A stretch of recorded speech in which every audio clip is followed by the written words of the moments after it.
Stan, as a dad, how do you feel about kids working out? What age do you feel it's appropriate to have the conversation and introduce them? When is it too early for them to begin lifting weights, and when is it good for them? Yeah, I'm glad you asked. And it's never too early. The American Academy of Pediatrics, in their position statement, has stated, and in quotations, I will say, that it is essential for adolescents to do resistance training. Hugely important for women in terms of bone mineral density, because most of that is accumulated in their younger years and then deteriorates over time as they age. And that's a huge problem, osteopenia and osteoporosis.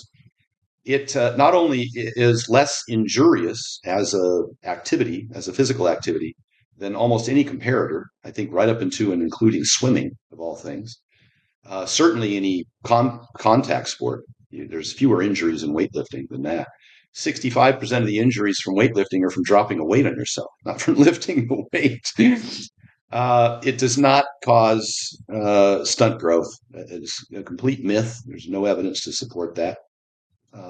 It decreases injuries in any sport that you participate in. Obviously, increases bone mineral density and lean body tissue. But I think more importantly, having that stimulus through adolescence, the building the habits at an early age, which is largely neural adaptation. You just kind of become more coordinated at moving things around, and your body learns to recruit and employ muscle tissue more effectively. It's a lot of it at the young age, in the absence of testosterone, isn't hypertrophy, it's neural adaptation. And the strength translates from that, just the ability to practice and use the muscles. I've got a what I call a kids power hour, vertical kids power hour. I run every Sunday at my gym, Sin City Iron here and I kind of set it up just because I wanted my kids to come in and train. 11 a.m. every Sunday, and now we've got over 25 kids from kindergarten to college. I've got 6-year-olds and 7-year-olds, and they're learning to squat, bench, and deadlift. And that's all I do. I take them through and I show them how to squat, bench, and deadlift, and they get 3 rounds, and they do 3 sets of 5, and I tell them to lift the heaviest weight they can handle with good form and progress it over time. And as they get stronger, they advance to a heavier bar. I have things set up by weight. I have 5 squat bars set up with progressive weight load. And as they get stronger, they get to advance along the line. Same with the deadlift, same with the bench. I have a little like 5-pound aluminum bar to start just for coordination. And then I move up to a slightly heavier bar and then a 45-pound bar. And then I start putting plates on them and I set them up. And the kids go get in the line with the weight that they can handle at their current level of performance. And I tell them that their goal every week is to be able to knock out 5 reps with the heaviest weight they can handle, and we're going to measure it and progress it over time. And they love it. The return, uh, the return. Everybody comes back every week. They love it. They tell their parents they love it.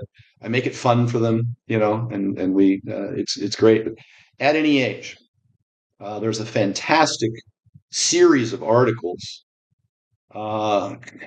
And I don't want to get the name wrong, but it's through Barbell Medicine. And so it's like a 5-series article on youth training that gives you all the information you could possibly need. We'll find it and put it in the show notes. It just escapes me. I'm so sorry. We'll put it in the show notes, but it's an extraordinary read that could get anybody started from beginning to actually having their kids lift, including an actual training program and all the recommendations that are pertinent to that. So you could hit the ground running, if you don't have a program like mine in your city. And how old are your kids now? And at what age did they start lifting? 8 and 10. They started lifting out in the garage with me for, at least the last 3 or 4 years since they were 5 and 6 years old. Yeah, they would come out and just do whatever, just have fun. Most of it is setting the example. Their kids will do what you do. They see better than they hear.